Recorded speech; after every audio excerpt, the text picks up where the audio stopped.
আঙুলে আঙুল ছুঁয়ে শেখালে তুমি জীবনের পথ চলা, নিজে না খেয়ে তুমি খাওয়ালে, শেখালে কথা বলা। বাবা তুমি আমার যত খুশির কারণ, বলো তোমার মতো করবে কে শাসন। পানি, প্লিজ ঠান্ডা পানি কেউ জোগাড় করুন, কুইক। কয়েকজন দিক বেদিক হয়ে এদিক সেদিক ছুটে গেল। ইরাম ইজানকে নিয়ে মাটিতেই বসে পড়েছে হিতাহিত জ্ঞান শূন্য হয়ে।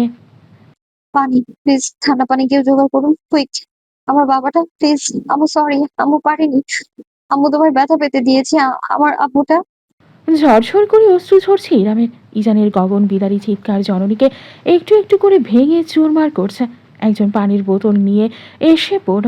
সারিকা ইরামের পাশে বসে বোতলের ছিপি খুলতে খুলতে বলল, আরে মেয়েটা কাদার সময় নয়, ওর হাতটা ধরুন, সাবধানে, আমি পানি ঢালছি।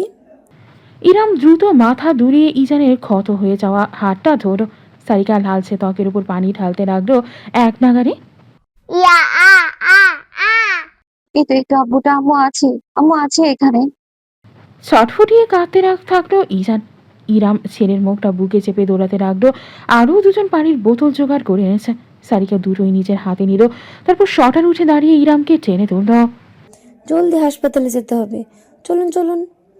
গাড়ির ড্রাইভার প্রস্তুত ছিল, ইঞ্জিনও চালু করা রেখেছে। ইরাম ছেলেকে নিয়ে ছুটে গাড়িতে উঠে গেল। সারিকা মাটিতে পড়ে থাকা ম্যাকবুকের ব্যাগটা তুলে হন্তদন্ত হয়ে ছুটল। গাড়িতে চেপে বসতেই ড্রাইভার গতি বাড়িয়ে চলতে আরম্ভ করল। হাসপাতাল অবধি সমস্ত রাস্তাটা সারিকা ইজানের হাতে পানি ঢেলে গেল। এত সব দৃশ্যের মাঝে কারো চোখে পড়ল না যে দৃশ্যটা, সেটা হলো অদূরে সাইকেল নিয়ে দাঁড়িয়ে থাকা ইহান।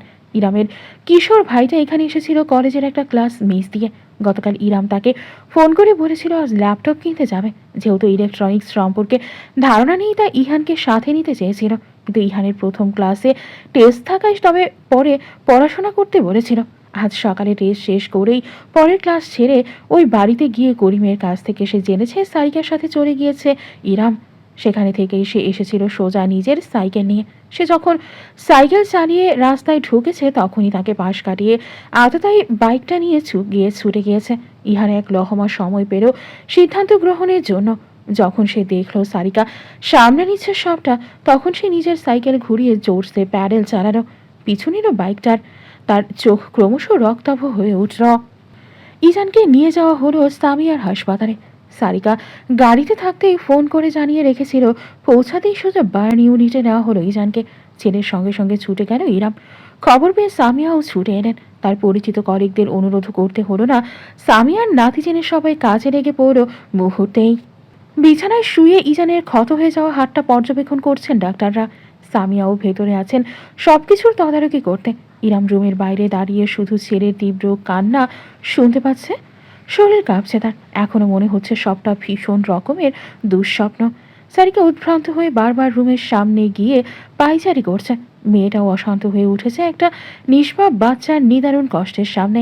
ইরাম দেয়াল ঘষে থাকা চেয়ারে বসে নিজের মাথা চেপে ধরে রাখল। অক্সিজেনের সংকট বুঝি শরীরে। এমনভাবে হাঁপাচ্ছে সে, চোখের সামনে জগৎটা বুঝি দুলছে, দৃষ্টি ঝাপসা, অশ্রুর কোনো বিরতি নেই। ইরাম খেয়ালও করল না কখন করিডোরে বেয়ে বেশ কত পদ শব্দ শোনা গেল। শুধু সারিকার আওয়াজ কানে গেল। মিশির। সারিকার স্বামী এবং সাইবানের দুলাভাই মিসির ইকবাল দ্রুত ছুটে এলো। হাঁপাচ্ছে সে, বোঝা যাচ্ছে খবর পেয়েই দৌড়ে এসেছে। কি ব্যাপার, কি হয়েছে, বাবু কেমন আছে? সারিকার স্বামীর কাছে গিয়ে মাথা নাড়ল। বলতে পারছি না, মম আছে ভেতরে, ডাক্তাররা এখনো অবজার্ভ করছে। মিসির সারিকাকে নিজের বুকে আগলে নিল। নিজেকে শক্তভাবে ধরে রাখলেও সারিকা আসলেই ঘাবড়ে গিয়েছিল। স্বামীর উষ্ণ বুকে নিজেকে খুঁজে পেয়ে সে চোখ বুঝে ফেলল। নিজেকে শান্ত করতে চাইল। স্ত্রীর মাথায় হাত বোলাতে বোলাতে মিসির রাগান্বিত কণ্ঠে বলে উঠল, দিনে দুপুরে এটা কি ধরনের ক্রাইম? কারা করেছে এই কাজ? কেন? কি সমস্যা ওদের ওই দুধের বাচ্চাটার সাথে? টার্গেট বোধহয় ইরাম আপু ছিল, কিছুটা ছিটকে গিয়ে ইজানের হাতে লেগেছে। কোন নিমক হারাম করবে এমন কাজ? আমি জানি। অপর একটি কণ্ঠস্বরের সকলে জমে গেল। ঝট করে ফিরে তাকালো। করিডোর বেয়ে ছুটে আসছে ইহান। সে এসেই ধপাস করে ইরামের সামনে হাঁটু মুড়ে বসে বোনকে শক্তভাবে জড়িয়ে ধরল। আপু, তুমি ঠিক আছো? তোমার কোথাও লাগেনি তো? দেখি দেখি কোথায় কষ্ট হচ্ছে। ইরাম এতক্ষণ যাবৎ নিজের আলাদা একটা ঘোরের মাঝেই ছিল, তবে ভাইকে কাছে পেয়ে খপ করে তার কাজ জোড়া খামচে ধরল সে। রীতিমতো পাগলের মতো উদ্ভ্রান্ত নয়নে সে তাকালো ইহানের দিকে। তুই তুই জানিস কে? বল আমাকে এক্ষুনি। কিভাবে জানিস কে আমার কলিজায় হাত দিয়েছে? বল অরণ্য। মাথা ঝাঁকালো ইহান। বক্তিয়ার। ইরামের ভ্রু কুচকে গেল। মিসি কাছে এসে দাঁড়ালো, শুধালো, বখতিয়ার কি? এলাকার পার্টির ছাত্রনেতা। ইহান গড়গড় করে বলে গেল, আপু, তোমরা যখন হাসপাতালে আসছিলে তখন আমি আমার সাইকেলে করে ওদের বাইকটাকে ফলো করছিলাম। কাছে যেতে পারিনি, দূর থেকেই দেখেছি। যেখানে থেমেছে ওটা ওদের হাইড আউট। সবাই চিনে আপু, দুটা ছেলেই বক্তিয়ারের চালা। ইরাম থমকে গেল। চোখের পানিও বুঝি শুকিয়ে গেল তার। মিসির আর সারিকা একে অপরের দিকে তাকালো। মিসির বলে উঠল, কিন্তু একটা পলিটিক্যালি ইনভলভড ছেলের ইরামের উপর কিসের রাগ? আমার আপুর সঙ্গে কারো কোনো শত্রুতা থাকতেই পারে না। ওই বক্তিয়ার সালা একটা কুত্তা। দেখুন গিয়ে আপনাদের কারো মধ্যে গাপলা আছে। আমার বোনের উপর দিয়ে শোধ তুলে নিয়েছে। রীতিমতো গর্জে উঠল ইহান। তবে এর বেশি কিছু করা সম্ভব হলো না। একজন ডাক্তার ভেতর থেকে উকি দিলেন। বাচ্চার মা কোথায়? একটু ভিতরে আসুন আপনি। ইরাম এক লাফে উঠে দাঁড়ালো। বাকি সব চিন্তাই তার মাথা থেকে বেরিয়ে গেল। ওই মুহূর্তে শুধু নিজের ছেলে ছাড়া। ভেতরে ইজান তখনও ফুপিয়ে ফুপিয়ে কাঁদছে। তার ছোট শরীরটা বেড়ে রাখা হয়েছে। হাতে ক্যানালা সংযুক্ত স্ট্যালাইন বা ঔষধ জাতীয় কিছু দেওয়া হচ্ছে শরীরে। ক্ষতের ওপর বার্ন ক্রিমের প্রলেপ দেয়া। ছোট্ট অস্তিত্বটাকে ঘিরে এত আয়োজন, এত যন্ত্রপাতির বহর। স্যালাইনের নল দেখে ইরাম আজ কতবারের মতো শেষ হলো নিজেও বলতে পারবে না। সামিয়া তার কাছে এগিয়ে গিয়ে আগলে নিতে চাইলেন নিজের মাঝে, অথচ ইরাম সামিয়ার সাহায্য আর গ্রহণ করল না। তাকে ঠেলে বিছানার কাছে গিয়ে দাঁড়ালো। অস্বচ্ছ চোখে ঝুঁকে ছেলের মুখটা আলতো করে স্পর্শ করল। কষ্ট হচ্ছে তাই না আপু? ইরামের গলা সম্পূর্ণ ভেঙে গিয়েছে। ডাক্তার জানালেন, আল্লাহর অশেষ রহমত যে মাইল্ড বার্ন হয়েছে। সাথে সাথে ক্ষতে পানি ঢালার কারণে মূল বিপদটা সেখানেই কেটে গিয়েছে। তবে বয়স অনেক কম আর বাচ্চার স্কিন অনেক সেনসিটিভ। তাই আমরা 3 দিনের নীরব পর্যবেক্ষণে রাখবো আপাতত। ট্রিটমেন্ট চলমান থাকবে। অনুরোধ থাকবে ধৈর্য ধরার। ইরাম জবাব দেওয়ার মতো কোনো অবস্থায় নেই। সামিয়াই নিজের ভেজা চোখ মুছে বললেন, থ্যাঙ্কস ডক্টর।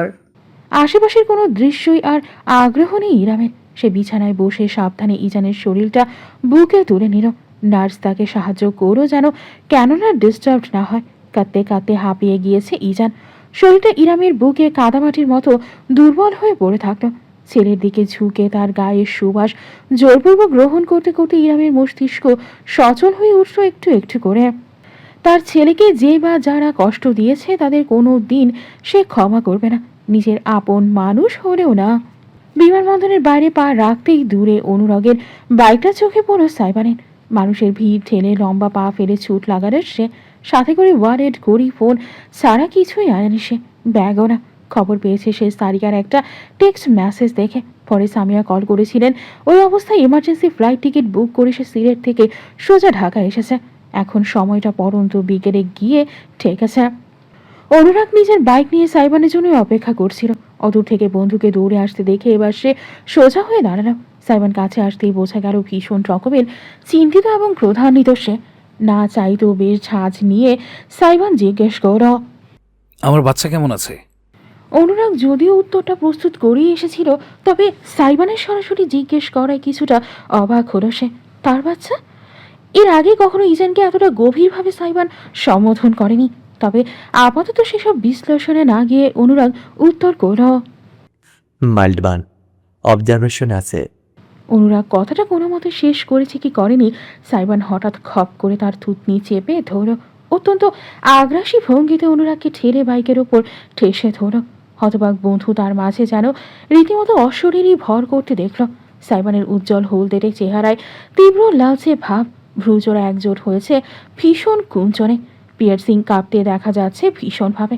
দাঁত কিরমির করে সাইবান রীতিমতো হুঙ্কার দিয়ে উঠল। কোথায় ছিলিস তোরা? কোথায় ছিলিস তোরা, বেইমানের দল?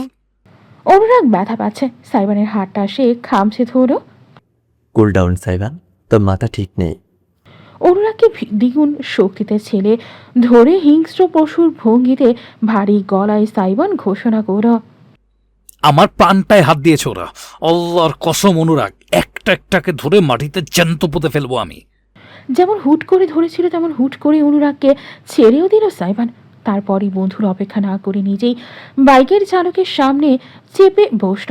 নিজের চোয়াল চাপতে চাপতে অনুরাগ মহা বিস্ময় নিয়ে তাকে দেখল, যেন চিরকালই চেনা বন্ধুর স্থানে কোনো পিশাচ জায়গা করে নিয়েছে। এই পিশাচকে ভীষণ রকম অচেনা ঠেকল তার কাছে। তবে অনুরাগ বেশি বাহানা করল না, সাইবানকে বাইক চালাতে দিল। নিজের পেছনের সিটে উঠে বসল। কিছুক্ষণ বাদেই টের পেল কত বড় ভুল সিদ্ধান্ত ছিল সেটি। রাস্তা দিয়ে বাইক নয়, রীতিমতো প্লেন ছুটিয়ে নিল সাইবান। এতটা তীব্র গতি যে শ্বাস নেওয়াও কষ্টকর হয়ে দাঁড়ানো। রাজধানীর গাড়ির বহরের মাঝে এত বিপজ্জনক সব বাঁক কেটে গেল সাইবান যেন রেসিং ট্রাকে রেস করতে নেমেছে সে। অনুরাগ পেছন থেকে আঁকড়ে ধরে রাখলো বন্ধুকে। হাসপাতাল পৌঁছানোর আগে আমাদের উপরওয়ালার কাছে পাঠানোর ব্যবস্থা করছিস শালা?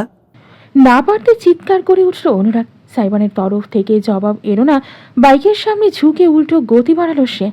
ছাড়িয়ে গেল ঘন্টায় 85 কিলোমিটার। অনুরাগ চোখ বুঝে সৃষ্টিকর্তার নাম জপতে জপতে ভাবল, ট্রাফিক পুলিশ সব জায়গায় থাকলে রাস্তার মোড়ে মোড়ে ধরে সাইবানকে জরিমানা করা হতো আজ। শেষমেশ প্রায় 35 মিনিটের জীবন মৃত্যুর সন্ধিক্ষণে বুঝি জমকে দেখতে দেখতে হাসপাতালে পৌঁছাতে সক্ষম হলো অনুরাগ। সাইবানের কোনো ভ্রুক্ষেপ নেই। হেলমেটটা খুলে হাওয়ায় ছুড়ে দিয়ে দৌড়ে চলে গেল ভেতরে। অনুরাগ সেটা পাকড়াও করে বাইকে রেখে কিছুক্ষণ সেখানেই দাঁড়িয়ে নিজেকে স্থির করো। বুক এখনো ধরফর করছে তার, যেন সামনেই দাঁড়িয়ে আছেন যমদূত। নিজের কপালে জমা ঘাম শার্টের হাতায় মুছতে মুছতে মুরগির মতো ছটফট করতে থাকা অন্তরকে একটু শান্ত করে সে শেষমেশ ছুটে গেল ভেতরে। হাসপাতালের পরিবেশ এখন অনেকটাই শান্ত। করিডোরে পা রাখতেই ওয়েটিং জোনে নিজের বোন সারিকা আর দুলাভাই মিসিরকে অপেক্ষারত দেখতে পেল সাইবান। সাই, ফাইনালি।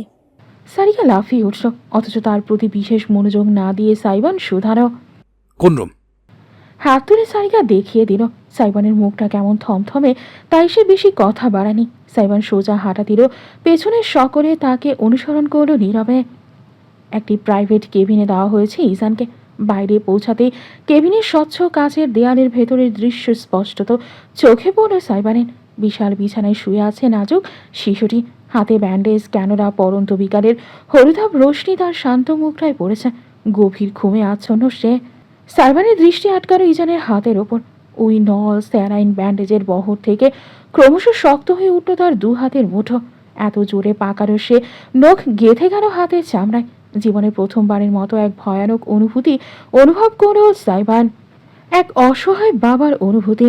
অন্তর তার চিৎকার করে প্রতিবাদ জানাচ্ছে। ইচ্ছে হচ্ছে ছুটে গিয়ে কোনো কিছুর পরোয়া না করে ওই নাজুক শরীরটাকে নিজের বুকে চেপে ধরতে, জগতের সকল কষ্টের কাছ থেকে আড়াল করে ফেলতে। কষ্ট আসুক, যন্ত্রণা হোক, কিন্তু সব তার নিজের হোক, তার বাচ্চার কেন? নিজের ভাবনায় নিজেই খেই হারালো সাইবান। কবে থেকে ওই পোটলাটা তার এত আপন হয়ে গেল? যদি আজ হাসপাতালের বিছানায় ওই ছোট্ট শরীরটাকে না দেখতো তবে সাইবান কি আদৌ টের পেত? কেবিনের দরজাটা নিঃশব্দে খুলল। ভেতর থেকে বেরিয়ে এলো ইরাম। সাইবান তৎক্ষণাৎ চোখ ফিরিয়ে তাকালো। তার সবটুকু রাগ ঝাঁজ ক্ষণিকের জন্য মিলিয়ে গেল। অশান্ত চোখ জোড়া অর্ধাঙ্গিনীকে পর্যবেক্ষণ করলো আপাদমস্তক। যখন নিশ্চিত হলো বাহ্যিক কোনো ক্ষতি হয়নি, শুধুমাত্র তখনই সাইবান একটি স্বস্তির নিঃশ্বাস ফেলল। পায়ে পায়ে এগিয়ে গেল সেই ইরামের কাছে, যে এই মুহূর্তে অতি শান্তভাবে দাঁড়িয়ে আছে তার সামনে। বিষয়টা বেমানান।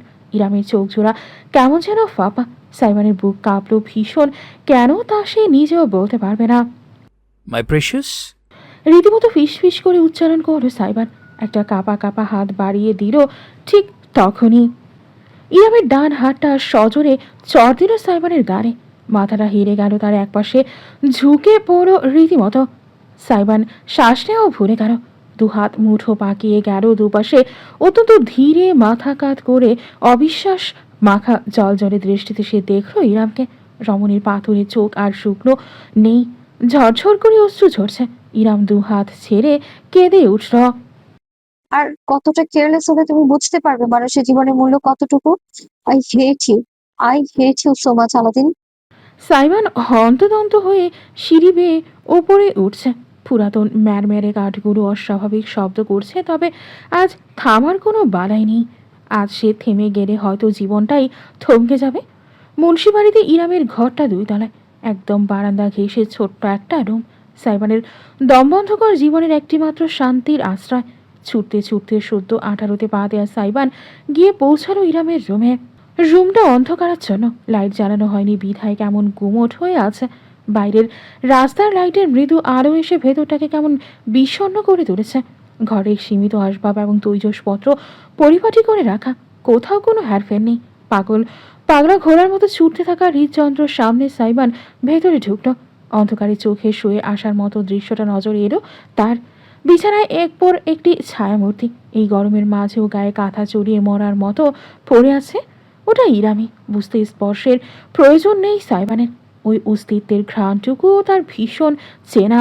ইরাম আপু, হাঁপাতে হাঁপাতে ফিসফিসিয়ে উচ্চারণ করো সাইবান। ধীর পায়ে প্রবেশ করো ভেতরে, কোনো নড়চড় নেই। আরেক দফায় ডাকলো সে। আপু। এবার সামান্য নড়চড় লক্ষ্য করা গেল। ইরাম উঠল না, শুধু গায়ের কাঁথাটা আরেকটু উপরে টেনে তুলল। মৃদু গলায় উত্তর করো। আপু, তুমি কাল আসো আলাদিন। আপু একটু রেস্ট নিচ্ছি। আপু, আপনার সাথে আমার জরুরি কথা আছে, প্লিজ। সবসময় ইরামের কথা ভীষণভাবে মান্য করেও আজ সাইবান কিছুই শুনল না। আজ পিছিয়ে যাওয়া যাবে না, কিছুতেই না। রুমের লাইট অন করে দিল সে। ইরাম কাঁথা সরিয়ে উঠে বসলো। চোখমুখ কুচকে অনেকটা বিরক্তি এবং চাপা ক্ষোভ নিয়ে দেখলো সাইবানকে। ছেলেটার মুখটা কেমন চুপসে আছে, হলদেটে চেহারায় কেমন উদ্ভ্রান্ত ভাব, আতঙ্কিত অভিব্যক্তি। আমায় একটু বলে দিন না, আমি এখন কি করব? আমার কিচ্ছু ভালো লাগছে না। সেই এক কাহিনী আলাদিন, আর কতদিন গোল গোল ঘুরতে থাকবে তুমি? প্লিজ আপু, বলছি তো তুমি যাও, আমি পরে তোমার সাথে কথা বলবো। না, আজকেই। আপু, আপনাকে আজকে এই মুহূর্তে আমার কথা শুনতেই হবে। আমি আপনার ভাই না? আমি আপনার কাছে রাহাত, ইহানের মতো গুরুত্বপূর্ণ না? ওরা আসলেও কি আপনি একই কথা বলতেন যে কালকে আসো? সাইবান হঠাৎ করে দিক বেদিক জ্ঞান শূন্য হয়ে চেঁচিয়ে উঠল। ইরামও ঝট করে রেগে গেল। কি বললে তুমি? ওদের সাথে নিজের তুলনা দিচ্ছ? কোনোদিন তোমাদের মধ্যে আমি পার্থক্য করেছি Aladdin? You know what? Yes, তুমি আমার ভাই না, তুমি আমার গার্লফ্রেন্ড। নাও গেট লস্ট। ক্ষণিকের জন্য জমে গেল সাইবান। আপু, আপনি ভীষণ স্বার্থপর। হ্যাঁ, আমি স্বার্থপর। এটা আজকে বুঝেছো তুমি? আমি selfish Aladdin, too much selfish. Right. আপনি শুধু সব সময় নিজের চিন্তাই করেন, নিজের ভাইদের চিন্তাই করেন। বাকি দুনিয়ার মানুষ গোল্লায় যাক, আপনার কিচ্ছু যায় আসে না। ওরা সকলে আপনার আদরের, সকলে আপনার কাছের। শুধু আমি কোনোদিন আপনার আপন কেউ হতে পারলাম না। আমার জন্য কেউ ভাবে না, আপনিও না। And you are at attention seeking immature. তুমি আমার চোখের সামনে থেকে দূর হও এক্ষুনি। ইরাম আপু, প্লিজ একবার আমার কথাটা শুনুন। চোখের সামনে থেকে দূর হতে বলেছি তোমায় আমি। দেয়াল ঘেঁষে থাকা সোফায় বসে আছে সাইবান। তার হাত দুটো কপালে ঠেকানো কোনোই হাঁটুর ওপর, চোখ জোড়া বুঝে আছে। কিছু মনে করিস না মাই চ্যাম্প, ইরামের আসলে মাথা ঠিক নেই।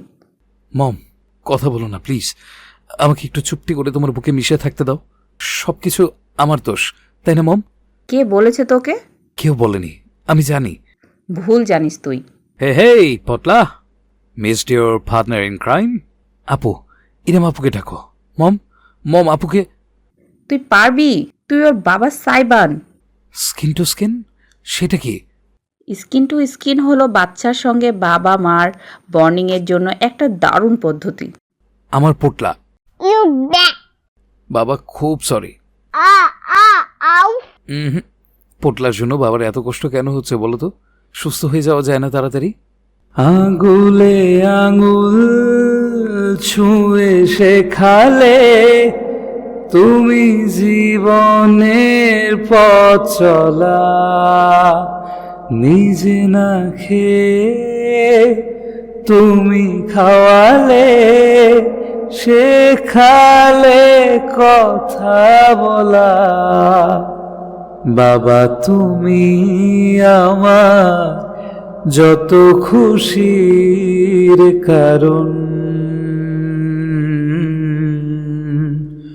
বলো তোমার মতো করবে কে শাসন।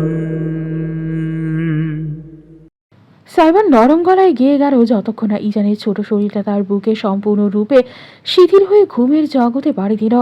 কেবিনের বাইরে থেকে সমস্ত দৃশ্যটা চোখ মেলে নিঃশব্দে দেখে গেল ইরাম। রাত ক্রমশ গভীর হলো। ইজান ঘুমে আচ্ছন্ন। ইরাম ছেলের পাশেই শুয়েছে, চুপটি করে চেয়ে আছে জানালা দিয়ে বাইরের তারা ভরা আকাশের দিকে। সাইবার নিশ্চুপ বসে আছে সোফায়, কেউই কারোর সাথে একটা কথাও বলছে না। কিছুক্ষণ আগে বাসায় ফিরে গিয়েছিল সামিয়া, এখন ছেলের সাথে আছে শুধু ইরাম এবং সাইবান। কতক্ষণ গাঢ় নীরবতায় কাটলো কেউই বলতে পারবে না। অবশেষে মুখ খুলল সাইবান। অভিমান করেছেন? দরকার হলে আরো একটা চড় মারুন, তবু আমার সঙ্গে কথা বলুন প্লিজ। ইরামের তরফ থেকে জবাব এলো না। আগের মতোই চুপটি করে শুয়ে আছে তার পিঠে সাইবানের দিকে। দরকার হলে আরো একটা চড় মারুন, তবু আমার সঙ্গে কথা বলুন প্লিজ। সাইবান নীরব আর্জি জানালো বুঝি।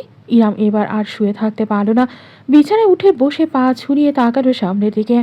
তোমাকে চর না, তোমাকে ধরে কাছে চিবিয়ে ফেলা উচিত। মুখ তুলে অর্ধাঙ্গিনীর দিকে অপরাধী ভঙ্গিতে তাকালো সাইবান। ইরাম ছেলে নিশ্চিন্তে ঘুমাচ্ছে। নিশ্চিন্ত হয়ে বিছানা থেকে নেমে এলো, পায়ে পায়ে এগিয়ে সোফা বসে থাকা সাইবানের মুখোমুখি দাঁড়ালো। তুমি কি কোনোদিনও শুধরাবে না আলাদিন? তোমার কি মনে হয় তোমার থাপ্পড় দিয়ে আমি মজা পেয়েছি? হ্যাঁ, আই ডোন্ট কেয়ার তুমি কেমন ছিলে আগে, কিন্তু এখন তুমি একা না, সে জিনিসটা তোমাকে বুঝতে হবে। নিজের দায়িত্ব উপলব্ধি করতে হবে। তোমার সঙ্গে তোমার স্ত্রী আর তোমার বাচ্চার জীবনটাও জড়িয়ে আছে, তুমি জানো না? সেটা বোঝো না তুমি? সেখানে তুমি গিয়েছিলে এক ছাত্র নেতার সঙ্গে পাঙ্গা নিতে। বুদ্ধিহীন তুমি। আমি বুঝিনি ওই দিন কার সাথে মারামারি করে ফিরেছো তুমি। ইরামের সমস্ত বকুনি চুপচাপ হজম করে যেতে লাগলো সাইবান। রমণী যথাসম্ভব নিজের কণ্ঠ নিচু রাখার চেষ্টা করছে, তবুও মাঝে মাঝেই গলা চড়াও হয়ে উঠছে। রাজনীতি খারাপ জিনিস, তুমি কি জানো না সেটা? দুধের বাচ্চা তো তুমি না। এই এক রাজনীতি মানুষের জীবন এক সেকেন্ডে ধ্বংস করে দিতে পারে। বক্তিয়ার আজ তোমার স্ত্রী সন্তানের উপর হামলা করেছে, আগামীকাল রাস্তায় আমি তোমার পরিবার কেউ কিচ্ছু করতে পারবো না। একদিন দুই দিন আলোচনা হবে, ফলাও করে আসামি ধরাও হবে। 2 বছর পর মামলা চলবে বছর দুইয়ের মতো, তারপর জোর খাটিয়ে রাজনৈতিক পরিচয় লাগিয়ে খালাস দিয়ে দেওয়া হবে। তুমি তাই চাও? তুমি বখতিয়ার? ইরাম এত কিছু বলেছে অথচ সাইবানের মাথায় ঢুকলো শুধু বখতিয়ার নামটা। সিলেটে খবর পাওয়ার সাথে সাথে সে চলে এসেছে ঢাকায়। এসে থেকে কাউকে কিছু জিজ্ঞেস করার সুযোগও পায়নি কি হয়েছে, কিভাবে হয়েছে। ইরামের মুখে নামটা শুনে সাইবানের চেহারা হঠাৎ করেই আগ্রাসী বর্ণ ধারণ করল। ঝট করে তাকালো সে রমণীর মুখপানে। ইরামের মনে হলো সে বুঝি সাইবানের চোখে আগুনের ফুলকি ভাসতে দেখেছে। শটান উঠে দাঁড়ালো বান্দা। বখতিয়ার করেছে এসব, আপনি কিভাবে জানলেন? ইরাম খানিক ভ্যাবাচাকা খেয়ে ইহানের কথাটা খুলে বলল। সব শুনে সাইবানের হাতের মুঠো ক্রমশ শক্ত হয়ে উঠল। তারপর হঠাৎ করে তার ঠোঁট জুড়ে ভয়ানক অশুভ এক হাসি ছড়িয়ে পড়ল। সেকেন্ডের ভেতর একজন মর্মাহত পিতা থেকে এক অজানা দানবে রূপান্তরিত হয়ে গেল সে। নিজের মাথার চুল টেনে ধরল সাইবানের। পাগলের প্রলাপের মতো হাসতে হাসতে বলে উঠল, oh my God, Bakhtiar! Right, motherfucking bastard! ওর কবরের ফলকে আমি এইটাই খোদাই করব। ইরাম আতকে উঠল। না আলাদিন, আমি না বলেছি। আপনার কথা আমি কেন শুনবো? আমি শুধু বখতিয়ারের কথা শুনবো। ওর গলা চেপে ধরে নর্দমার পানিতে ডুবিয়ে মারার সময় ও কেমন চিৎকার করে সেইটা শোনার দারুণ ক্রেভিংস হচ্ছে আমার। আলাদিন, শ্শ্, একদম চুপ। অত্যন্ত রুক্ষভাবে ইরামের ঠোঁটে আঙুল চেপে ধরল সাইবান। অতঃপর হালকা একটা ধাক্কা দিয়ে তাকে বিছানায় ফেলে দিল। হতভম্ব অর্ধাঙ্গিনী তার বিস্তারিত নয়নে দেখল এক রুদ্র মূর্তিকে। সাইবান ঝুঁকে এসে ইরামের দুপাশে 2 হাত রেখে খড়খড়ে গলায় বলল, দুনিয়া চেনেন? দুনিয়া আপনারা আমার দুনিয়া, আর আমার দুনিয়ায় যারা হাত দেবে তাদের আল্লাহর দুনিয়া থেকে সমূলে উপড়ে ফেলে দেব আমি। আর একটু কাছে ঝুঁকে সে অশনি সংকেতের মতন ফিস ফিস করে বলল, কালকে রাস্তায় আমার পেটে ছুরি মারতে আসার আগে ওদের বুকে ছুরি মারবো আমি। আমি আপনার জেনারেশনের ভদ্র সুশীল স্বপ্নের পুরুষ না, আমি উত্তাল জেনারেশনের জি। I do violence. I eat violence. I read violence and I live for violence. আর এক মুহূর্তও দাঁড়ালো না সাইবান। হনহন করে হেঁটে বেরিয়ে গেল কেবিনের বাইরে। পেছনে বিছানায় পড়ে থাকা হতবিহ্বল ইরাম নিজের বুক চেপে ধরল। তীব্র ক্রোধ এবং হতাশায় সমস্ত মুখ লাল হয়ে উঠল তার। কেবিনের বাইরে বেরিয়েই লম্বা পা ফেলে হাঁটতে হাঁটতে নিজের পকেট থেকে ফোন বের করে ডায়াল করলো সাইবান। ওপাশ থেকে রিসিভ হতেই গুরুগম্ভীর গলায় আদেশ ছুড়ে দিল।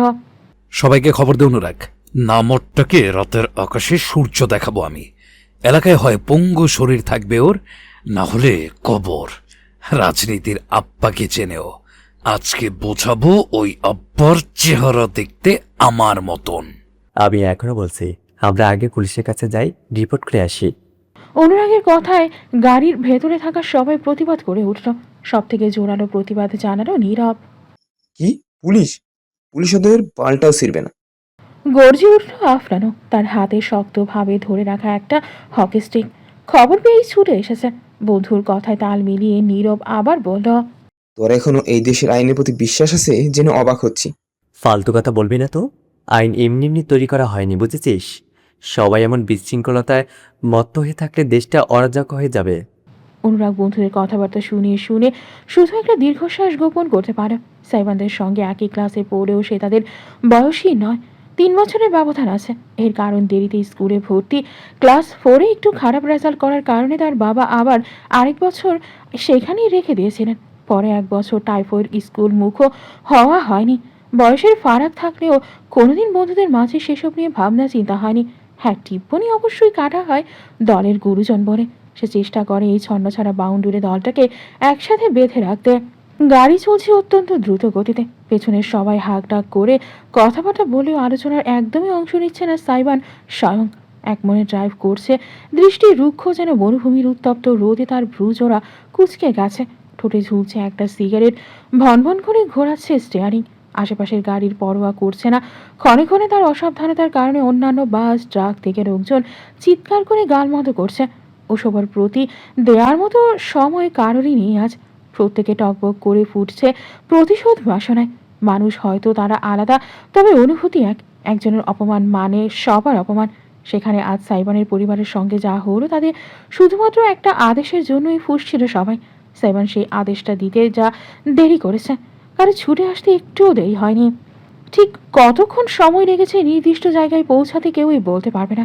প্রত্যেকেই একটা ঘোরের মধ্যে ছিল। শরীরে ফুটতে থাকা শক্তিটুকুর বিস্ফোরণ হওয়া বাকি আছে শুধু।